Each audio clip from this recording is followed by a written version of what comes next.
सर्वमंगल मांगल्ये शिवे सर्वार्थ साधिके शरण्ये त्र्यंबके गौरी नारायणी नमोस्तुते। ओम दुम दुर्गाय नमः। जय माता रानी। माँ भगवती दुर्गा की कृपा आप और आपके समस्त परिवार पर सदैव बनी रहे।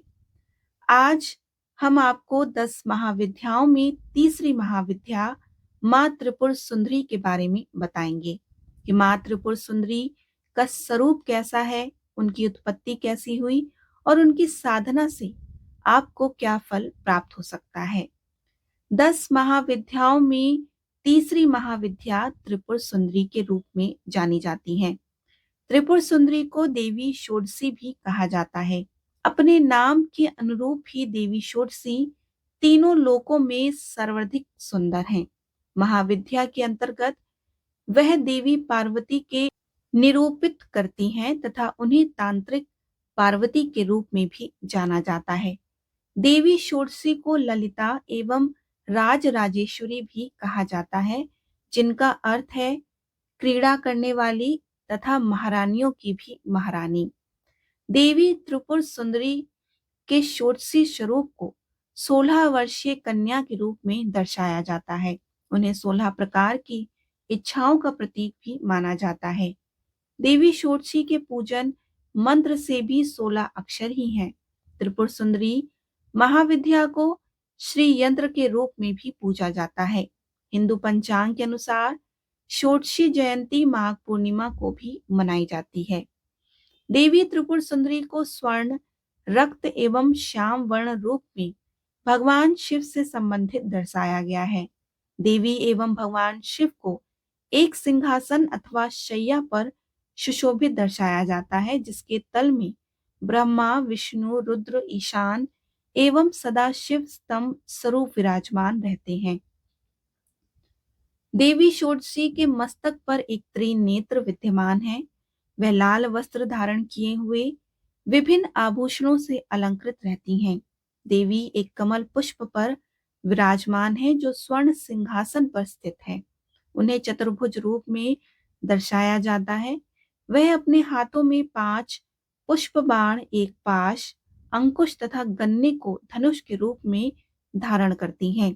देवी के हाथ में स्थित पाश, मोह, अंकुश, प्रति आकर्षण, गन्ने का धनुष, मस्तिष्क तथा बाण 5 ज्ञानेंद्रियों को प्रदर्शित करते हैं। अब हम आपको इनकी पौराणिक कथा सुनाते हैं। पौराणिक कथा के अनुसार देवी सती की मृत्यु के दुख में भगवान शिव के ध्यान मग्न रहने के कारण दोनों लोकों के कार्यों में रुकावट होने लगी। तब सृष्टि के हित के लिए इंद्रदेव ने कामदेव को शिव का ध्यान भंग करने के लिए भेजा। कामदेव ने शिव पर फूलों का बाण चलाया, जिससे भगवान शिव का ध्यान भंग हो गया।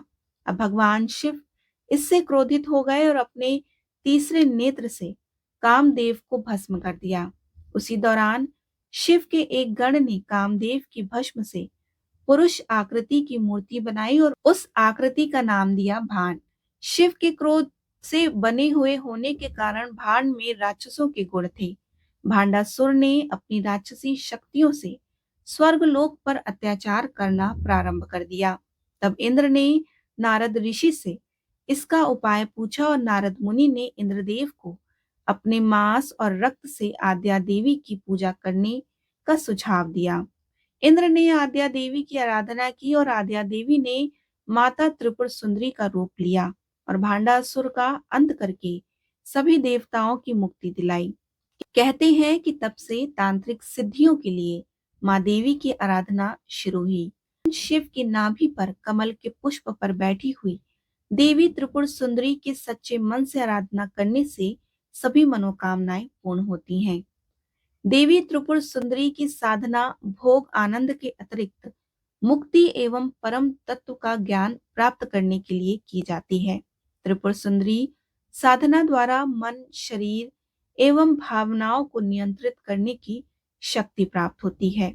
पारिवारिक सौहार्द, पौरुष तथा अनुकूल जीवन साथी प्राप्त करने के लिए भी माँ त्रिपुर सुंदरी की पूजा आराधना की जाती है। बोलिए माँ त्रिपुर सुंदरी की जय। अब आप सुनेंगे 10 महाविद्या कवच। हे देवी, मैं महाविद्या कवच का व्याख्यान कर रही हूँ, जो सर्व सिद्धिदायक तथा सभी इच्छित फल को प्रदान करने वाला है। इस कवच का पाठ निश्चित सिद्धिदायक है। यह महाविद्या कवच अति उत्कृष्ट एवं प्रचंड शक्ति युक्त है। कवच पाठ से पूर्व दाहिने हाथ में जल लेकर कवच से संबंधित ऋषि देवता आदि का संकीर्तन आवश्यक होता है। यह प्रतिज्ञा वाक्य कहलाता है। इस महाविद्या कवच में सदाशिव ऋषि हैं, अनुष्ठुप छंद हैं और महाविद्या देवता हैं। धर्म, अर्थ, काम तथा मोक्ष प्राप्ति इस कवच पाठ से प्राप्त वह विषय है।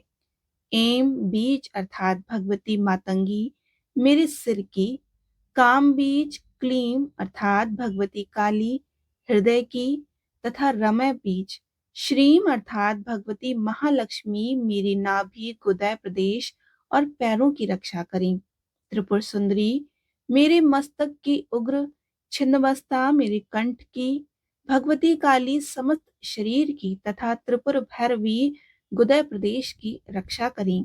पूर्व दिशा में वाराही, दक्षिण में ब्रह्माणी, उत्तर में वैष्णवी, पश्चिम दिशा में चंद्राणी, पूर्व और दक्षिण का मध्य भाग अग्निकोण होता है, उसमें भगवती महेश्वरी मेरी रक्षा करें। दक्षिण और पश्चिम का मध्य नेतृत्व है, इसमें देवी कमला, पश्चिम और उत्तर का मध्य भाग वायव्य होता है, उसमें कुमारी, उत्तर और पूर्व का मध्य भाग ईशान दिशा है, उसमें महाशक्ति चामुंडा मेरी रक्षा करें। इस कवच को बिना जाने जो मनुष्य महाविद्या मंत्र को जपता है, उसे सहस्त्रों वर्षों में भी फल प्राप्त नहीं होता। बोलिए महाविद्या देवियों की जय।